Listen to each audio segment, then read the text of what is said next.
Hey guys, we're putting the ink in our Epson 4760, L4760, or L4260, sorry. These numbers, I don't know what they mean, but they all get confusing. I've looked at so many. I think we got the L4260. What does it say on the box? Oh, she doesn't know. Did the black.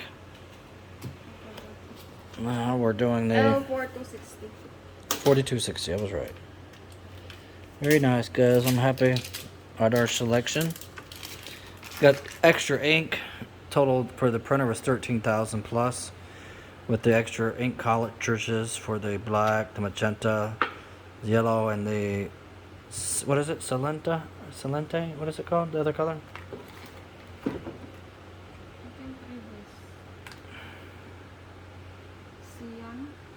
Salenta, Salanta or something? Cyan. I don't know. It was like 15,000. Magenta. Cyan. Yellow. What? You're laughing at me. Take two.